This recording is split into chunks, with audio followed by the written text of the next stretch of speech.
Hi, this is Randy Randall of No Age and host of the podcast Hyphenate with Randy Randall. I want to welcome our newest sponsor of the show, DistroKid. DistroKid helps musicians get their music on all the major streaming platforms, and artists keep 100% of their royalties. Hyphenate listeners get 30% off at distrokid.com/VIP/hyphenate. Again, that's distrokid.com/VIP/HYPHENATE. Go get your music streaming everywhere now.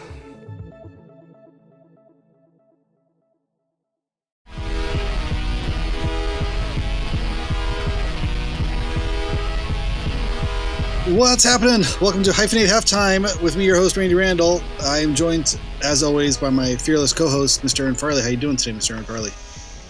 Good. I don't know about fearless, but I'll take it. I feel like I'm consistently Ruthless? full of fear. Yes, worthless. My worthless co-host. Anxiety fueled? Yes, I am full of fear. I am not full of worth. Okay. Yeah. Worthless? Yeah. Today's Monday, January 13th. It's been a hell of a week for Southern California. Yeah, since we last spoke on the pod. Yeah, it's been nuts. I mean, it's almost unbelievable. If it wasn't happening to us, I couldn't imagine if somebody said this is what was going to happen. I just wouldn't believe it. It just feels so like just out of the realm of possibility, but it's here and it's happened. And you're just like, it's all of Pacific Palisades, where the majority of Pacific Palisades is burned down, as well as the majority of Altadena, your former hometown. Before you moved up to the mountains, you guys had a great house. You rented a great house there in Altadena. Tell me a little bit about Altadena and what have you been experiencing?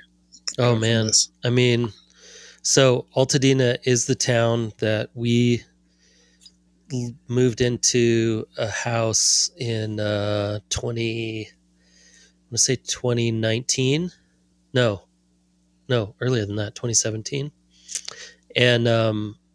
And we kind of thought we were just going to live there forever. And we were renting a place, an amazing house, and from an amazing woman who's the landlord. And she was just like the best, never raised our rent, was just like kept everything very affordable and just wanted a family in her house.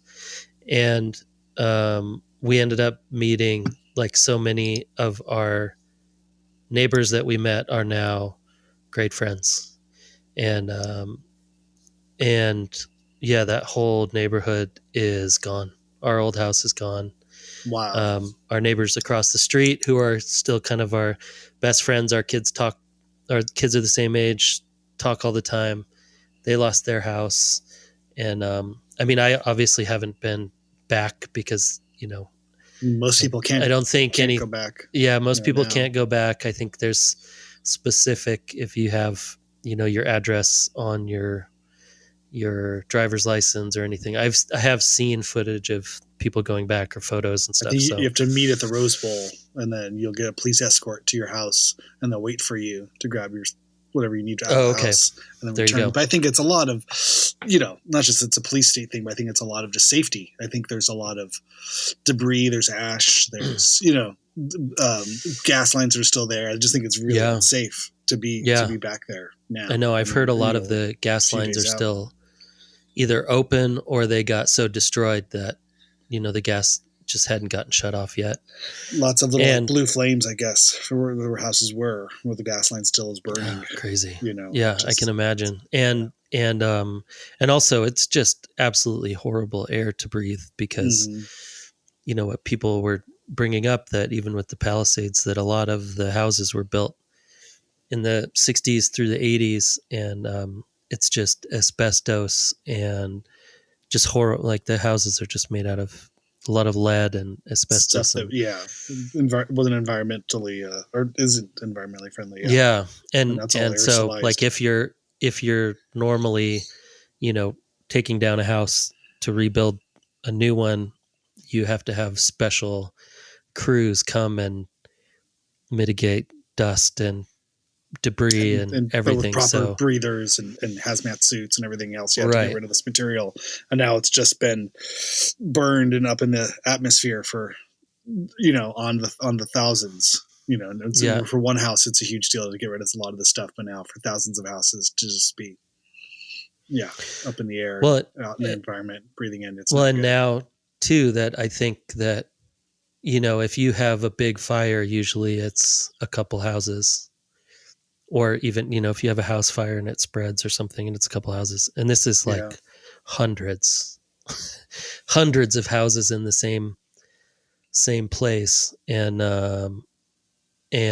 it's I mean, it's kind of like you said, it's unthinkable. It's like what there's a lot of blame being put on different things and this and that, but like how, how you can't prepare. I don't know. You prepare for something like this. I don't even know. I mean, yeah, Southern California It's, has our fair share. Earthquakes is usually the big one. Obviously, wildfires. mhm. In the last 10 years, have definitely seemed to be happening on the regular. We've gotten evacuated twice, and I was thinking about that. We've come to visit you guys when you were still in the Yeah, house in Pasadena, and then when you were staying at Michelle's parents' house. yeah, You become our evacuation buddies. yeah. And it's like seeing this. Yeah, I remember we came to that house in Altadena when we couldn't get back into our house here. I We think it was right when we moved in too, right? Oh, is that right? Yeah, I you were think just so. there. Yeah, Yeah. it was like very new, Oh my and god. yeah, we had to evacuate from that house one time. But there was just a small fire, but it was right at the end of Fair Oaks. Mm. It's like we could see it from our house, and luckily, it just I don't know, it wasn't windy or it wasn't whatever happened, and it didn't. I don't think that fire. It definitely didn't get it down into neighborhoods, but it didn't hit any structures. But we were on full evacuation notice then for that little thing, and I think the crazy thing about this was that we got the alerts that the fire had started like 6:30 or something at night, 7, and Yeah. by the time it was noon or 1 o'clock the next day, and we had texted our friends, and they were like, "Oh no, our house is gone," and we were like, "Wait, what?" That We fast. didn't No, know I from think it being out happened. here. We Yeah. didn't know. We were looking at the map, but you couldn't tell how far the fire had come down, and then started just seeing like post after post of people who lost their houses. And the greatest thing, I mean, about Altadena in general was that it has been at least, and I don't know, I've seen a lot of kind of historical um, maybe videos or and stuff going up, so I don't know the exact dates, but I know since maybe the 60s or 70s, it's been a historically like middle class black neighborhood, Hmm. and and very like amazing culture, and people grew up there and made amazing things, and a lot of art and a lot of artists and actors and pilots, and like just really, and it was a really stable, amazing place to live, because so many of the house, there were new families like us, we were renting, bunch of people renting, but it was pretty affordable. And then the guy that lived next door, he lived in the house his grandparents built, Hmm. you know? So it's this kind of like just a little bit of generational wealth that I think in a lot of places the black community is only getting more recently, that a lot of different communities, white communities, have had for generations and generations, and at least since World War II, their grandparents owning houses and being able to build wealth that way. And that hasn't happened in a lot of places for black families, and Altadena is one of those places. So, like Wow. culturally, it was just very strong. I guess still Yeah. is. I don't want to say was like Sure. people aren't Sure. going to rebuild, but it is going to be tougher, because I've seen a lot of posts and people saying that they can't get back to their houses, and they're getting detained, for being looters because they don't have the address on there, and they're like, oh my god, it's my grandparents' house, and I'm black and I'm getting detained because they think I'm a looter. Oh, geez. And I'm literally like, and obviously that's going to happen. So I mean, it's going to happen more and more as we see, as the culture shows, that being black near the police can be a difficult situation in many situations. Much more difficult than being white next to the police in many situations. And but just on top of all this other stuff that's, you know what I mean, just the devastation and just the, and then now you still have to worry about all of that stuff. And so we lived in that house during COVID. So that was like our COVID house. And then we also, during all the BLM protests, we were there. So we also were, it was amazing how strong the community was, and also how like, I'm totally going to lose it. Oh.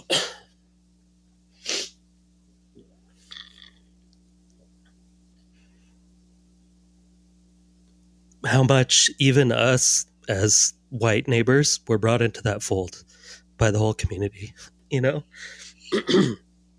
and totally like brought into the protests, and we heard so many crazy stories about that place from the people who live there. Wow. Like, and went through so much stuff in the 80s and 90s about like the kids that grew up there and being black, and the cops would just come up and pick them up and take them up into the forest and drop them off and make them walk home. Fuck? Oh yeah, it's crazy. And these were like from our neighbors telling us these stories, and so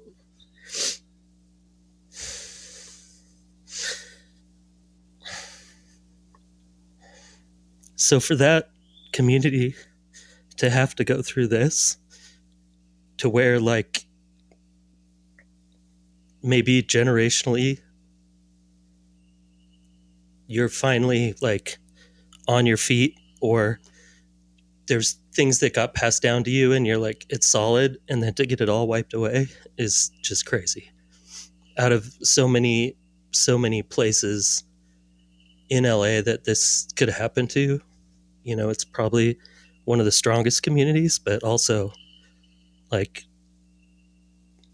I don't know. So much has happened there. It's historically, just so much, like they've been through so much year after year after year, and to finally like the community is really growing and still has that same, like so much of that same energy that it seemed to always have had, and also went through a lot of rough times in the 90s. Like it was a pretty, like from what I've heard from the neighbors, they were like, it was rough in the 90s, a lot of gangs and a lot of gang culture, but a lot of kids also, like, their aunts and uncles that owned houses in Altadena, their parents that they were having problems. I mean, this was our neighbor's story. He grew up not, in I think he grew up in Long Beach, and his aunt and his grandparents lived up in Altadena, and when he was getting in trouble, they shipped him up there to live in a safer place, and get his life together and go to high school. And so it was like the suburbs. It was that place for middle-class families. And so I don't know. Yeah. To see it go through this is just like, but also instantly, it's a place that's also full of organizers, full of families, full of people that have gone through so much stuff, and they're just like, all right, let's do it. What do we need to do? And like getting out there, all those people, like so many people that lost their homes are also the ones that are standing in line, helping out and volunteering to hand out stuff and give people what they need. And because that's what that community is about. So. Wow. I didn't know a lot of those stories, and I imagine as time goes on, just the amount of personal stories that'll be coming out, of this. And there's just so many people affected in that Altadena neighborhood. I mean, I remember when we were looking for houses 12 years ago, it was, we looked at a lot of houses in Altadena. It sort of seemed to be, where the real estate, market was trending, or this was the cool place, to buy houses that was still affordable, but kind of had that, hip sort of whatever, going around. The gentrification bubble was pushing into that zone.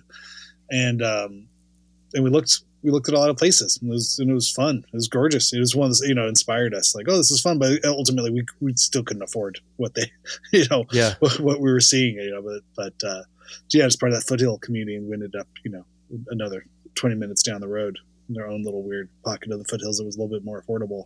Yeah. Well, it also, like, I think what affords that, or what runs a lot of those areas, is that creativity too, because there is a lot of artists and directors and painters and ceramics, and it really was like going that way to where, like, some little galleries were opening up again, and just a lot more kind of foot traffic, and people were driving up there to go to the businesses and eat. And it's like, I mean, so many of the restaurants, like Millie's, was in Silver Lake, was now had a place in Altadena, or Cafe de Leche that was in Highland Park or Eagle Rock. They had a place, and it just was sort of the restaurants you would see from the other neighborhoods. It seemed like, oh, Altadena's the next place. Look at all this, like everything they have here. Yeah, totally. Yeah, and it's beautiful. I mean, our house was 4 miles from, like, we could just drive up to this little campsite. I mean, we were like 3 miles from a campsite, which is crazy. Yeah. And then, although now I live like a mile from a campsite, so I guess it's not that crazy. But and then that little hike, and there was a waterfall. Like, we just, Eaton Canyon, it was like, right? Is that waterfall? It wasn't Eaton Canyon. It was over from that, and now I'm going to forget the name of it. Okay. Eaton Canyon had the waterfall, right? They had the big one, and then there was a smaller one. I've done that hike. Up by us, and it was great. It was just like one of those places where you take the dog in the morning, and in an hour you could go up, hike to a little waterfall, and hike back, and then get to work. Wow. And it's just a really amazing place. And the other thing that I was thinking too is that when you go on those hikes, I don't think there are any in Eaton, but I can't believe I can't remember the name of this little hike, but there's all those little like hobbit cabins. Oh, right. They're and those are cabins that were built over the years. I don't know when they stopped allowing people to build them, but they're like little hunting cabins. Okay. And you basically, the people own the cabins, but they're on a Miller 99-year Miller Canyon. Yeah, Miller Canyon. Yeah. And they're on like a 99-year lease. So you like lease the land, but you own the cabin. And those cabins, used to not be too expensive. But then when we were there, people were trying to sell them for like $150,000, $200,000. And, but there are these little cabins that were just on the hiking trails, and they'd been owned. They'd been in families for generations and generations. But I'm sure, but you're not allowed to build onto them or do anything to them. And I think, like, if they get burned, they're gone. You can't rebuild. I don't know that for sure, but wow. And there was like 20 of them up just right in. I mean, that's a people guess. Lived. They didn't live there. You couldn't live there, but they're like family owned little recreation cabins. Things or something. Yeah. Wow. Yeah. And they're like these cute. So there's all that kind of weird stuff. There was that foothills of LA. That Zorithian Ranch that was at the top of Fair Oaks. I think that's gone. Yeah, that has a crazy history of like kind of artist, hippie sort of enclave. I don't know. I think now it was kind of an Airbnb sort of. I don't know exactly. They did all sorts of art shows. Did you ever go up there? I did. I played a show there. You played. Yeah, I was Yeah, gonna say yeah, I played a solo show up there. Yeah, it was a trip. I looked up the history of it all, and it's kind of unincorporated. It was just sort of land, but it looked like it had been owned and passed down through generations. yeah, But the original guy that built it, he was throwing big parties. This is back in like in the '60s, late yeah, '50s, right? maybe even earlier. Yeah, in like JPL sort of days of like Jack Parsons and Yeah, L. Ron Hubbard sort of things, and even Cary Grant, and I think all these guys were dropping acid or doing something back there. It's yeah, has those kind of crazy Hollywood bacchanalia sort of things, but now it looked like they had goats and chickens and horses, and people would kind of live there. There was a lot of metalworking. It seemed kind of like a yeah. They did all sorts of like strange thing. and they would do Ceramics and metal. art shows and big installations, and they would invite artists up to work on work up there, and then I think, like you said, they would rent out. I think they had some rent out like studio spaces for artists to work, and then it's like in the Airbnb age, I guess, Yeah. why wouldn't you Sure. Yeah. take a Great. moment to try to insane get some views people though. up I mean, there? you could just see, to see all of Pasadena, Oh yeah, all of Altadena, all of Glendale. I'm sure you It's could just look it up. insane It was views. Yeah. It's probably like 40 acres or something, right? Like it was Insane. It was a pretty big. Yeah. I'm sure if you Google Zerithian Ranch, it's a whole crazy story. I reached right out off to, Fair Oaks. all the way at the top, and then like the road kind of stops, and you're just kind of on a dirt road. Yeah, And it almost feels like there's like a bridge that's about to get washed out. And a real kind of, you're doing this. You're on private land here. It's sort of taking your life in your hands, driving up this rickety dirt road. I reached out to Nate Denver, a former guest that we had on here, who's a fireman or firefighter, right. and just asking, what can we do? How can we support? And he was appreciative of reaching out, but he said that they were doing good. The community has really come out for them. They had so much food. I was gonna order a bunch of pizzas and send over. He's like, don't bother. He's like, we got too much food as it is already, like instantly, which is incredible. I mean, his station is out of La Cañada. Oh, crazy! But he just said, yeah, they were just it was just heartbreaking.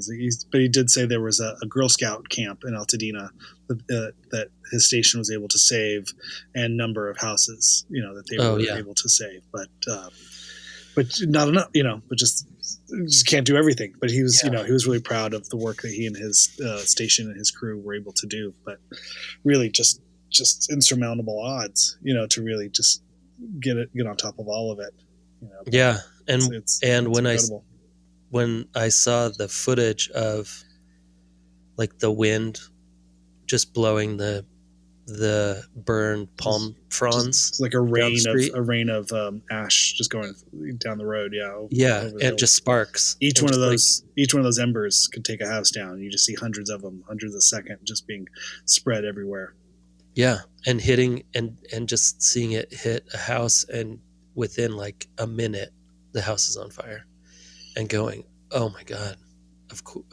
I mean, now you can see terrible is, situation, like unstoppable. Also, just I mean, I guess unless you live in like a concrete house with the metal roof, maybe. I don't know. I don't know. Somehow, I don't know. The worst of the worst, like when all of the worst things come together to form like the worst possible scenario.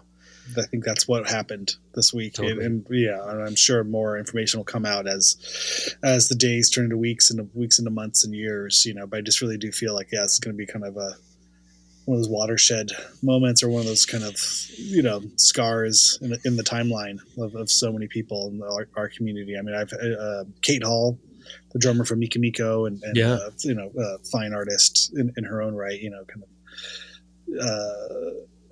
she has I guess a well-established career in the arts. Her place was lost. I mean, everybody, there's, the stories go on and on and on. Cleon Peterson, his house is gone.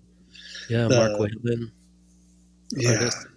Yeah. The John school. Knuth, another artist and really good friend, and good friend Mark Feiner, his house went down there. He's, just on and on and on and on. Yeah. It's really hard. We had good friends that live right there, right? Very close, to, I'm Let's base the name of the school. There's a magnet school right there. That's right along very close to Avison. They live like a block away from Avison, and their house was miraculously spared. But Avison wasn't. The school, and then the middle school where their daughter goes now, that's not there anymore. And the problem with the people's houses that even were spared, the smoke damage is so crazy, and then but also there's not going to be any electricity or gas or water for the foreseeable future anyway. Right. So it's not like they can just, if your house didn't burn down, you can just move back in. Like it's gonna be months, if not years. Yeah. For even if you did get lucky, the cleanup and the confidence you can even just breathe the air in the neighborhood, let alone in your house. How could you? Well, and hopefully this huge cleanup effort. That people won't have too many insurance issues, which seems kind of laughable. I don't know how at this not. Point. Yeah, what do you mean? I mean, it feels like that's all there's going to be is insurance issues and hopefully when people start bureaucracy and rebuilding, that it will start a good base of like new construction companies and blue collar kind of work and give a lot of people jobs in that area. Yeah. Hopefully all paid for by insurance companies. Yeah. And maybe there'll be some kind of settlement if they're able to if it's able to be proven that is caused by some kind of electrical company or some other kind of large corporation that had issues in this. There'd be some payouts. I don't know. Yeah. There is a reason that you pay for insurance, and it's usually it's not to have to fight with them to get your money back. Right. I mean, we could have a whole show about how horrible insurance can be. Yeah. But if it's done right, it can be great. Yeah. You had a good insurance. You had a good we had a flood here, right? And your house flooded. It was the best of a bad situation. We were really able to, we were able to get back in our house after the flood. We were out for 6 months, which just seems so quick comparatively to what everything else is going to have to be here. And we had a few trees or large branches come down at our house that Tuesday night. We woke up in the morning and our front door was blocked. Like we couldn't open our door. With a huge branch right in front of there. And then another branch came down in the front yard and took out part of our fence. But again, it's nothing. The stories we were seeing as soon as our eyes opened, it was just like, okay. Yeah. We put a go back together. One of our good friends that lives in La Cañada, they had gotten evacuated at 5 a.m.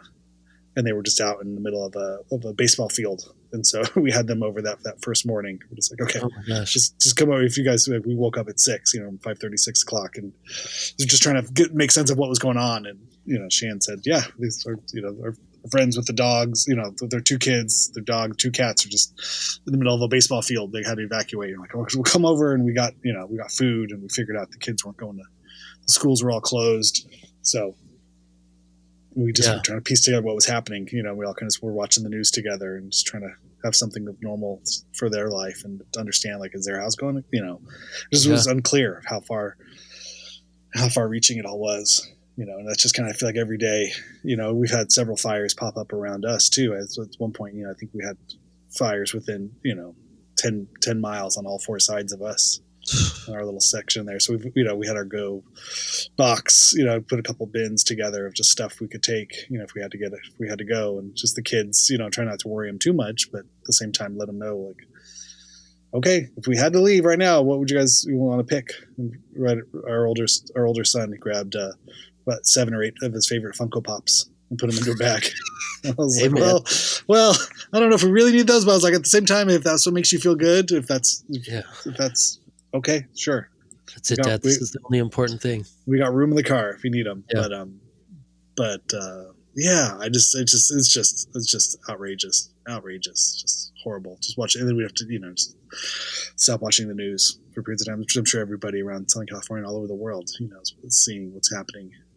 It's just unreal. No, I know, and just watching like so many, like, let alone family heirlooms and things like that, but then so many artists, like I can when we left the first time, since I'm old, um, half of my car was filled with my old negatives. Right. Yeah. You know, it Not was even like hard drives. negatives But and yeah. hard drives, Yeah. and that was it. And then personal stuff, bag of clothes, and personal photos. Yeah. And but really, I was like, and I think of, definitely the majority of the people that I personally know that their lost everything were artists, and lost like 30 years of work, Mm-hmm. and everything from the documentation and all of the things that are important to, like, I think being Career. an artist, I think being a musician probably Archived. is the same Oh yeah. thing, that so much of your kind of value of what you do for yourself or for your history or for your job is in your what you've done in the past. Like all of Yeah. that stuff, which is the interesting thing about kind of making art or doing art, is that, especially photography, is that so much of it, depending on what you shot photos of, the things that you did in the past still have value in the future. So it's like I still get called from bands every once in a while. I'm like, hey, do you remember 25 years ago when you shot photos? Can we use that for a 7-inch, or Oh God. Yeah. or Yeah. we're doing and it might be free. It might be, oh, hey, we have $200 or whatever. And that's, but those things still just have value. And even That's your as body of work. someone That's your who's entire a career. painter or Yeah. something, they have all these old paintings, and like maybe their new stuff is going right now, but then someday someone's going to go, hey, where's the stuff from when you were 30? I remember those. Like, Yeah. we want to show that stuff, like, and that all of that thing, like the story of your life has value. Yeah. And like to lose all of that is just the icing on the cake of like having to start over, is just like start over that, and then having to start over what you do for kind of work or passion, or is just, but then also just seeing within 2 days the resiliency of everyone going, well, I just will make more stuff then. I mean, it's just start over, It's all you making can new do. You things, can't stop. Yeah. and or talk about this tragedy in my work, and I mean, and then also, I was having a hard time even, just in those quick moments of like, what do we take? And when faced with, that question in a short time frame, it's almost absurd to think like, I can't really pick one or two things. Like obviously I need my kids and I need my wife yeah, and pets, and you kind of go out from there, and maybe some photos. And then, it's the kind of thing of like, would I take one guitar over another guitar, or like, what if this, or like, oh, I didn't, hard drives of old, of all the old records, of the yeah, master tracks, or, multi-track files of all the old records on hard drives, probably have those somewhere. I mean, it would take me a minute to dig through some boxes to even pull that out. Like I hadn't even thought of that same night, but that night when we were trying to pull it all together, it's just like, she's like, I know what I would take. I want to grab this, and this, paperwork, birth certificates, passports, that kind of stuff. yeah. But it was like, I was like, I couldn't even, why would I grab one thing? It almost feels like absurd. Like I just can't think of anything. I was like paralyzed by this whole thing. I was like, They're trying to get you to go, and you're trying to pick the best pedal. Like, what pedal do I like the most? Like, okay, hold on. Oh my This God. one Okay, pedal. wait. Okay. I got it down to wait. 7. Okay. I got it down to 7. I'm gonna, Randy, it's coming. No, we're going. We're leaving. Yeah. We're in the house. So, but this pedal doesn't work with the guitar I brought as well. We need a 220 Hold on, converter. Hold on. Those are hard to find. Yeah. Oh, is this a TRS cable? Hold on. Wait. Yeah. Oh, shit. I'm gonna need a cable. What if I get booked for a show? They just find me in the rubble, like holding on to 2 delay pedals. He couldn't decide. Like, what was the Vesuvius? Pompeii. Yeah. Just, with one guitar, guitar and pedal. Yeah, like, oh yeah. Well, the undecided. He died doing what he loved, debating which pedal was better than the other. Debating for hours about carrying amps and guitars into his car. Like he died how he lived. It's like he was trying to bring a Ampeg The Sun Model T into Yeah, the the Sun car. Model Yeah, T, and like then he no, felt like he needed the base rig as well. just wasn't going to work with the 412. He needed the 610 as well. Yeah, We tried to tell him no, he we didn't need need a it. bigger car. Oh no. Yeah. Yeah, no, it's just it's yeah, it's horrifying. I did post the episode though that John Wisnewski Oh yeah, I from listened to it. Akimbo, Yeah, Seattle-based artist, and as well as his story of converting to video games. But I didn't really feel like posting anything on Instagram. I had like okay, the episode was already in the queue and ready to go, and yeah, I got that ready before the fires. But really, since the fires happened, I was just everything I was just reading on Instagram and everything. I was like, I just don't want to clog the feed. I feel like there's so many people trying to get their stories there, and not that really matter. yeah. But I just didn't really feel right promoting anything No. this past week. I was like, Well, and the good thing about apologies podcasts, to John. I know this is bad timing, but there's also plenty of time to promote it later. I mean, yeah, it's always going to it's be there. Yeah, People will find it, and then you can always just talk about it later, or do it's a there. best of reposts. Yeah, All that stuff. yeah. No, I mean it was a good.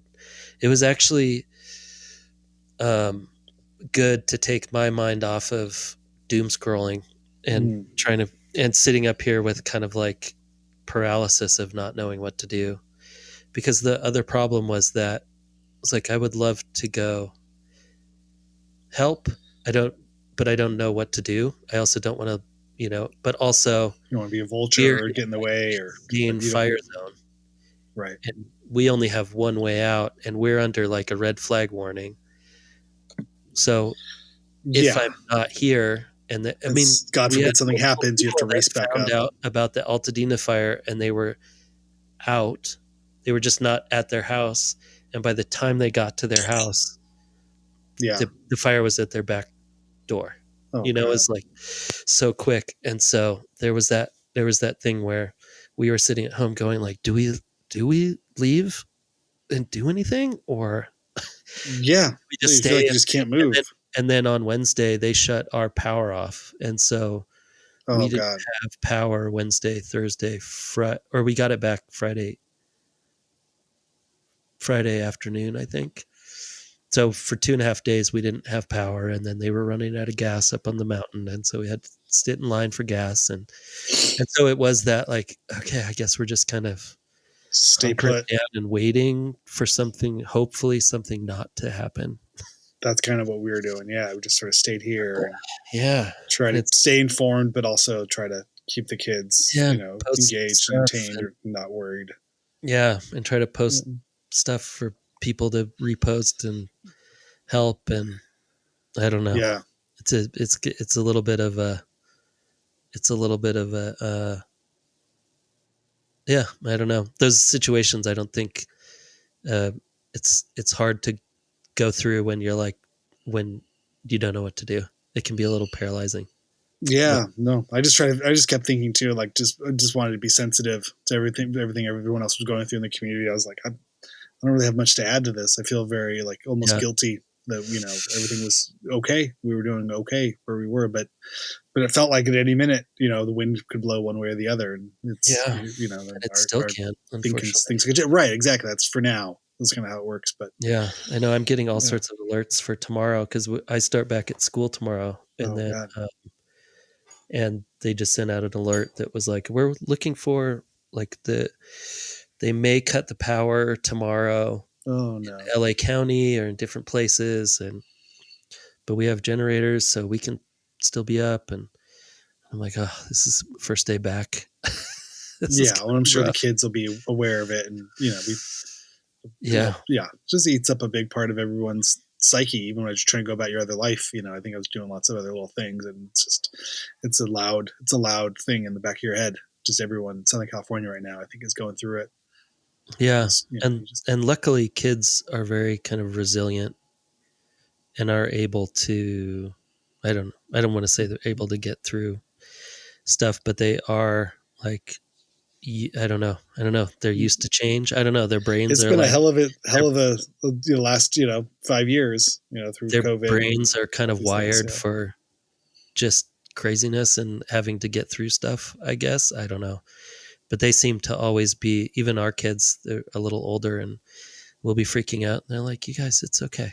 It's fine. We're They're fine. calming you down. Yeah, totally. Oh, I'm like, okay, it's wild. I guess you're right. It seems very, and these things seem Zen, very chill. crazy, and they're like, but they will be every once in a while. You'll be talking very intense, and then you get a like, Dad. I'm like, what? Did you know that Ronaldo scored 2 goals today, and he actually like this is the and I'm like, wait, what? What are you talking about? Like, we were just talking about having to evacuate. Oh, yeah. No. Okay, I'll just tell you later. We're like, okay, your brains are like somewhere else. Anyway, so I'm like, yes. I'm not worrying about you. My God. You just wait for me to tell you to pack your bags. Other than that, you keep going with your, like, with what you think is important in life right now, which is soccer and who's winning in the Premier League, which is great. That's good. Awesome. Yeah, because there's nothing you can do, nothing really, nothing the kids can do to make one thing or the other. So they might as well just be occupied. Yeah, I've played a lot of Among Us and Minecraft with our youngest son. Which kind of fits into a video game month. I think we're keeping distracted and keeping our heads down in the Among Us world. How's Among Us going for you?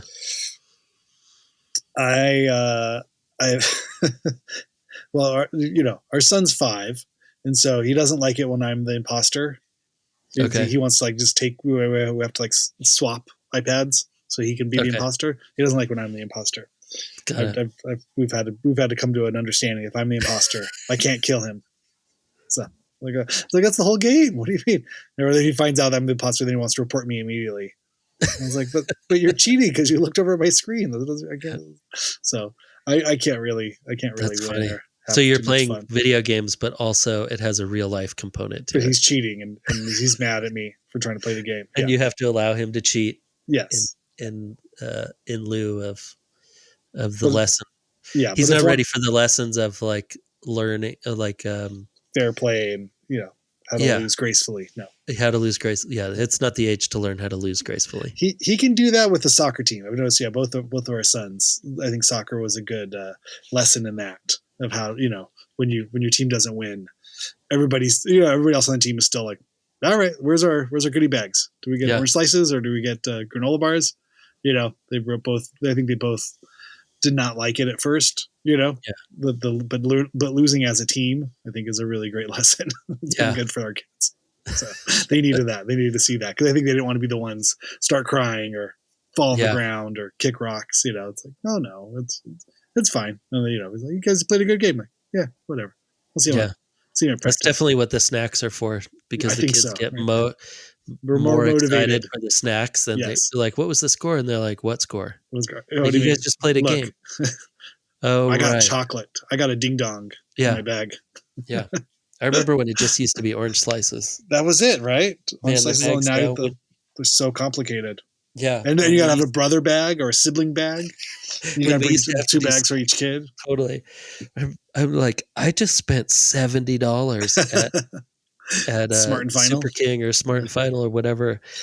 And these bags are like the better lunch than I had. Yeah. Yeah. They got like snacks and protein bars and Gatorades. Bars and then you're right. Then all of a sudden, all the other kids are like, where are mine? Yeah. The brothers and sisters. Yeah. Are like, well, can I have that? No, you can't have this. You can't have that. Yeah. Yeah. I want a donut. Yeah. Why did you get it? I didn't get one. Yeah. They play this like to go healthy and they're running and whatever, and then to just fill them up with horrible straight to donuts and horrible snacks. Yeah. But it's worth it. It's why it's the motivator. It's the big the big engine of the soccer industry is the snack bag at the end. Yeah. They really should have snack. Like soccer snacks. Like when you go to a soccer store, they would actually have like a little soccer snack section where you can just pick up grab bags full of like apples sprayed with vitamin C so they never rot for like 20 years. Yeah. All those great snacks. Or just if there's just soccersnacks.com, you just order your bag for your team. God. Like how many kids do you have on it? Boom. Yeah. Show up to your house. You're like, cool. There you go, everybody. They're already How many pre-packed, games do you play pre-done, this year? Everything. You whatever. just order them all at the same time Oh, right, and it's for the just whole part of season. the parents. Yeah, someone's just there we go. That You would just be order them. They amazing. get delivered by drone In to the crates. game. Yeah, you get a Yeah. crate dropped You off. don't even have to worry about it. Yeah, Amazon just brings them to your game for you. They have a snack man. snack man. Snack man's here. Go see Yeah. the snack man. Everybody grab your snack on the way out. We got thousands of snack mans in your town. I want to be the snack man. That'd be a great Yeah. job to have. Like, what do you do for a living? I'm a snack man. I'm a snack man. That sounds fun. Yeah. What do you do? I can't really divulge that. It's pretty complicated. Need to know basis. One of my first jobs, or one of my earliest jobs, living on my own in Hollywood, I was the mini bartender for a hotel in downtown LA, and I was actually part of the wait staff. And you would go in when people left, and you would fill up the. I would count all the shit that they bought from the mini bar, or that they ate, or that they were going to say they didn't eat. You were the guy that I was trying to trick all the time. I was the asshole that had to count the mini bar and then charge you $47 for a bag of M&Ms that you didn't know, that you thought were free, or that you had. What if I fill this vodka back up with water? No, that's not going to work. Well, I had no way of checking that. I guess that's part of the secret. But yeah, I just love that. But as a title, like, I wasn't a bartender. I was the mini bartender. Mini bartender. How small were you back then? I was very small. I was very small. I was 4 feet tall. I grew late. Oh my God. It was one of the smallest bartender jobs in LA. It was the job I got after I broke my neck and went on our first US tour with the band Before No Age. We did our first US tour. So I graduated college in 2003, broke my neck, had brain surgery, and then went on tour, went on like a US tour, and then came back from that in like November 2003. And then I had to get a job. And the neck brace was off now, and so I got this job at the it was the Standard in downtown LA, and I didn't have a car, but I could ride. I don't even think I was riding my bike. I must have been riding my bike. I got back on the bike that I got hit on. Now I broke my neck, but I'd ride it up to the train station, take the red line from Hollywood into downtown, Fig and 7th. Yeah, and the hotel was right there. And I think I was so tripped out at that point. I was so losing my mind. I just had no idea what life was all about. But it was a funny job. I just got to wheel this little cart around all these hallways. Did you have to wear like a tie and a no? No, they had kind of like a button up, So it was I almost wore like what the valet guys wore. There was like a uniform, like gray Dickies and like a gray Dickies work shirt, and then a Dickies like jacket. Oh, nice. And I'd knock on, I don't know what it was, 300 rooms. I don't know how many rooms they had. It was, something like that. Somewhere close to between 200 and 300. And just say mini bar, every time I'd knock and just say mini bar. And then if no one answered, then I let myself in and go look at what they had and write it down, restock it if I needed to. Did you have any interesting, like showing up and just being like, oh my God, this room is just so insanely like, what is happening here? I probably shouldn't even look around because I don't want to be implicated in any problems. No, the Standard was very kind of like cheeky, I guess is the correct word. Or it was kind of suggestive. The larger suites came with these large foam like statue parts. Like it was like a large foam foot. It was like black foam with kind of a piece of furniture. Mm-hmm. But it was also like weird. It almost like it was like implied there was for sex. You could have sex on a large foam foot or something. Oh my God. You know what I mean? I don't know. Just everything kind of had that feeling of like, but what about sex? Because it's they would have those hand chairs, right? The hand, there was like large hands. Yeah. It was very odd for all that kind of stuff. So I think there was that kind of vibe in general. The best part was I saw I don't know if I've told the story on here, maybe I haven't, but Eminem was shooting a music video, I guess, in downtown, and he rented out the whole top floor of the Standard for him and his crew. Mm-hmm.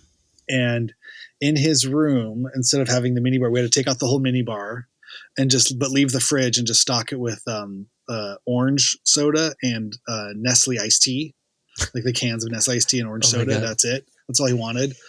And not M&Ms. no Sorry. food. Yeah, no, you're right. Yeah, I mean for M&Ms.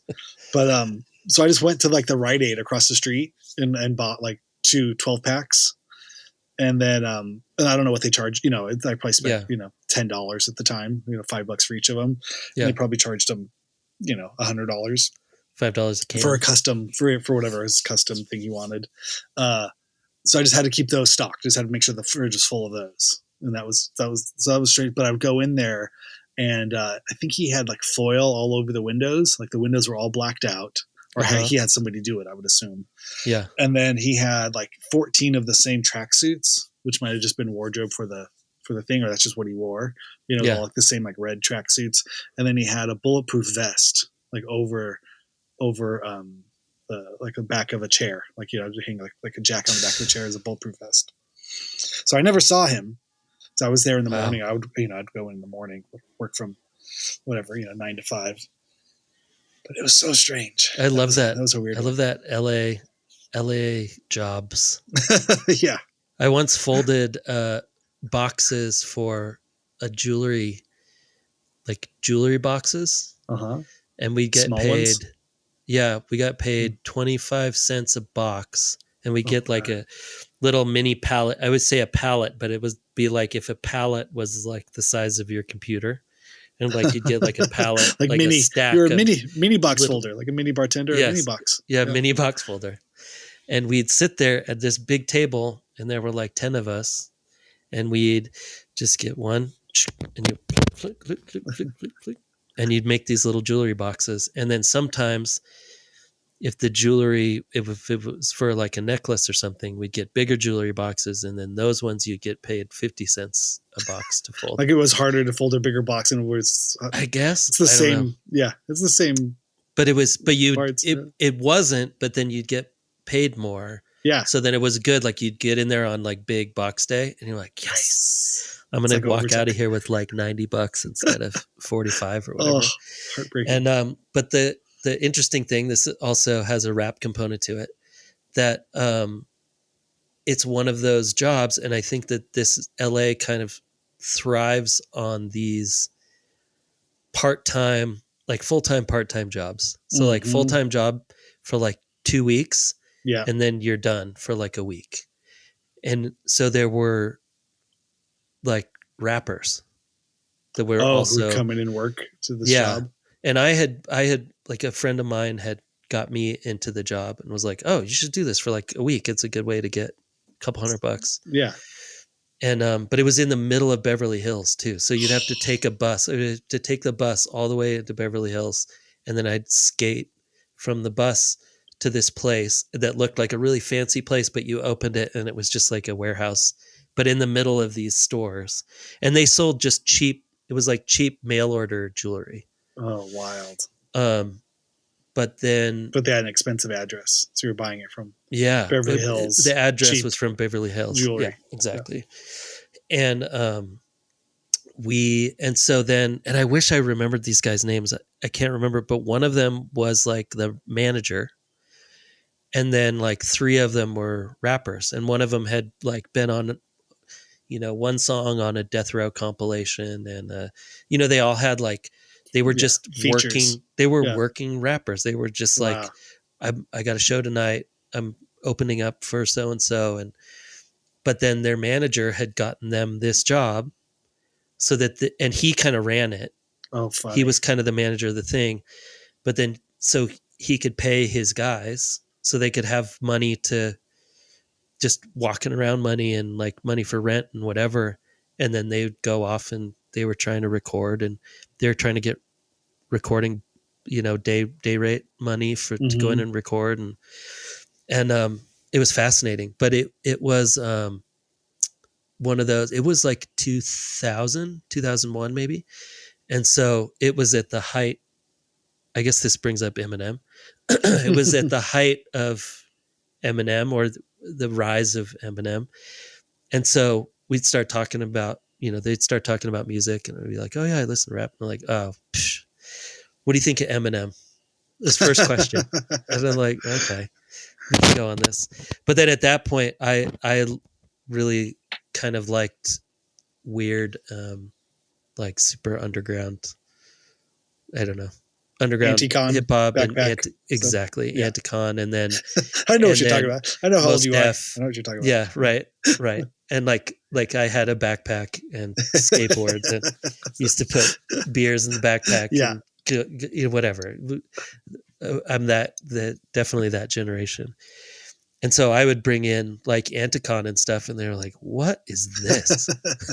What is this?" And so That's funny. then the whole thing was like, you bring some of that crazy whatever, and I would bring like a mixed CD of Anticon and Gino subtitle. what was the compilation that was so great? Cannibal Ox. Oh yeah, Oh no, totally. All those guys. this I gotta look it up. compilation. I don't know. Oh my god, there's but it was like Black Star, right? Oh, okay, yeah. Like that was that Talib era. Kweli. And they're like, "Oh, you like that backpack shit, huh?" And they're like, Yeah, I mean, look at me. yeah. Come on. Yeah. I mean, I like all the other stuff too. They said Huge yeah. Also, I'm like, I like Ludacris. It's like also I Sure, love it was pop. all of It was that. all pop music too. It All was of the pop like Billboard rap top 10 was all that was on the radio was so good at that. Like when you go back to like top 10 rap, well, yeah, the Timbaland pop production radio, was what it was. Timberland It was so production, like all of that stuff that was actually just Incredible. coming out of the radio every day. Mm-hmm. It was like classic after classic after classic. And now you listen to, I don't know, I guess there's still radio. Like all your favorite artists, are these going to be classics? Like Puffy, like P. Diddy. That's right. Oh my God. your favorite rapper ever. Shh. Randy. No, but it was funny. It was one of those LA jobs. I'm like, I don't think this job exists with these people anywhere else in the world.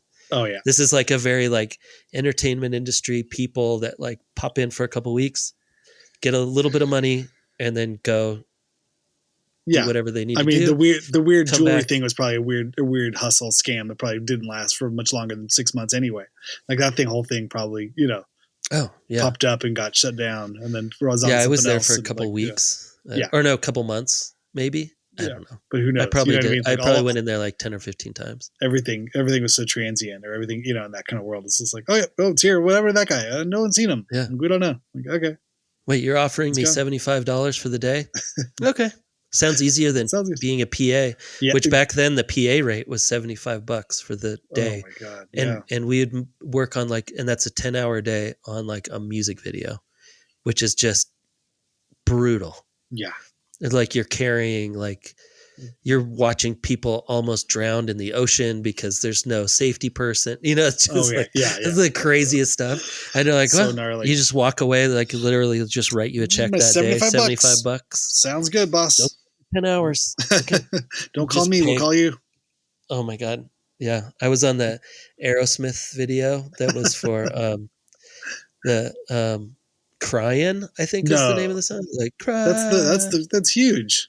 Is that the big video with Alicia Silverstone? Oh no, it wasn't that one. It would have been. Those were all the '90s ones. Crying, lying, dying. Yeah. Have you seen that video where it's just they're all the same? No, it's all the same. Yeah, like three or four songs. Yeah. No, but there was like 3 or 4 songs that all sounded the exact same. They had the same. Oh my God. Thing. Well, they were one of the first ones to start with the like chorus first, right?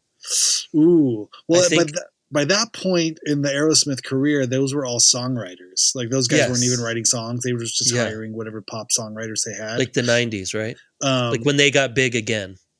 You're right, exactly. Yeah, they kind of reformed out after whatever, how many failed rehabs, and then just became like a karaoke sort of band in the '90s. Yeah.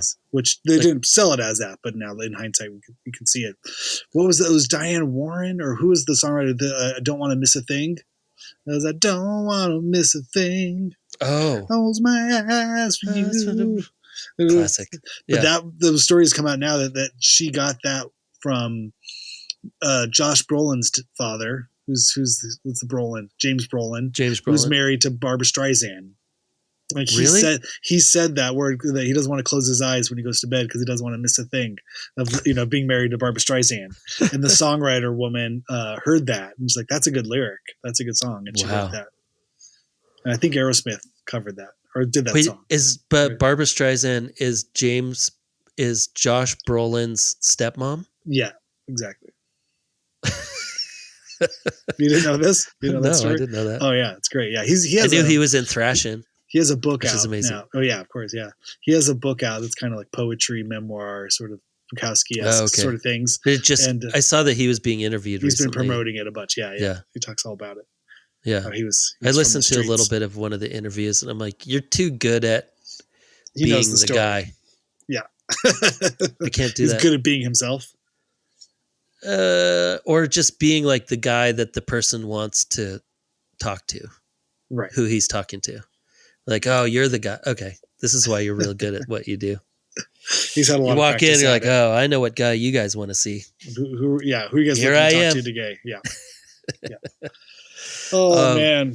That's amazing. Yes, it was on. But it was a Aerosmith video, and it was in downtown LA, and it was the old Los Angeles theater, I think. But before they Okay. reopened it, Wow. and So it's all kind of run down and dilapidated.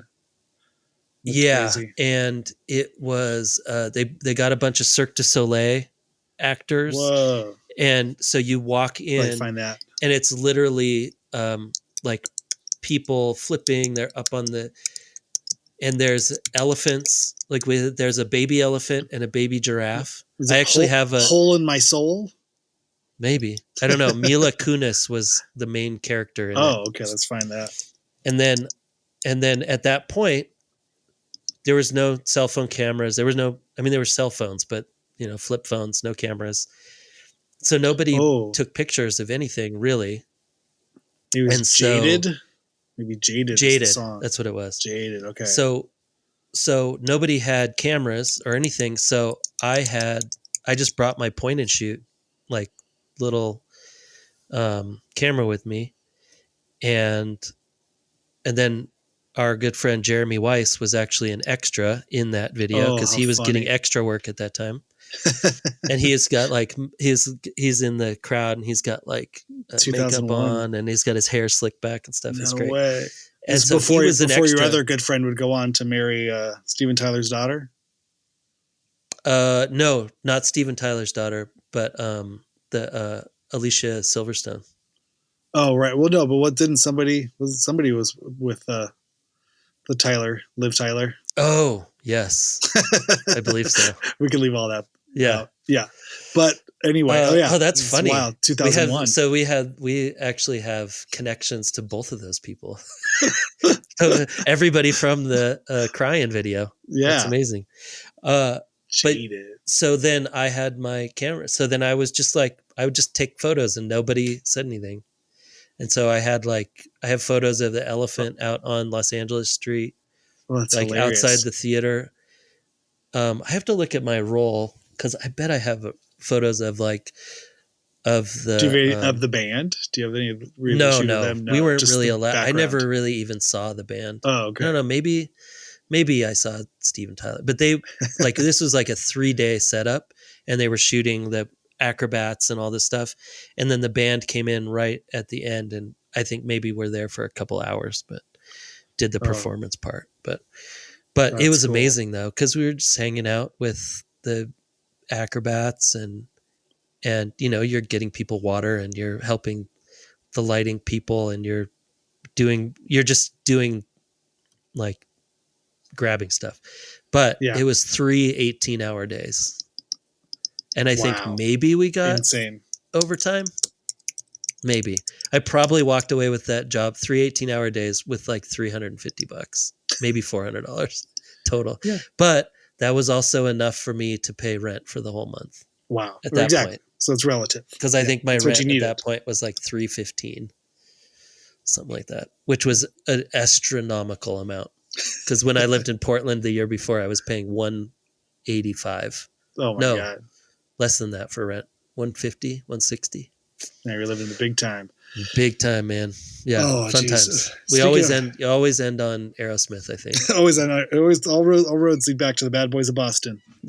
Aerosmith. Yes. Well, all right. Oh man. Well, I'm glad you're safe. I'm glad you too. We were able to. Yeah. Thank you so much for telling me about Altadena and your experience there. I didn't know where that was going to go, but thank you for sharing all that. Yeah, of course. Yeah, I'm trying to think. I should put links in the in the show description if people want to go Oh yeah. donate. I mean, you're probably getting a lot of the same stuff I'm getting. I can forward you some stuff that I think that is pretty, some pretty solid links. Send it over right now, and I'll put it all in there.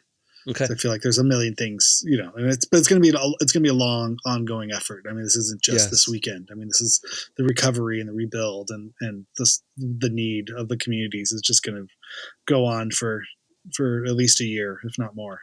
Yeah. That's probably being generous, or it's hard to even say how long this will be going for. So we're in it for the long run, for the long haul. And hopefully we can keep the predatory people out of these neighborhoods and allow the people to actually just rebuild and not have to fight with developers and everyone else that's just chomping at the bit to get a hold of this land. And so anything we can do to help people get back to their houses, their family houses. It'll be an ongoing, longer need. So it's not just about, right now, but there are other people who need stuff right now too. So there'll be links in the show description, and we'll be back on next Monday. And keep on keeping on. More video game content to help you. Yes. I know we didn't really talk about video games. Maybe next week. That's all right. We'll get to it. There's more. Plenty of time to talk about video games. Yes. All right, man. Have a good one. I'll talk to you later. Bye. See ya.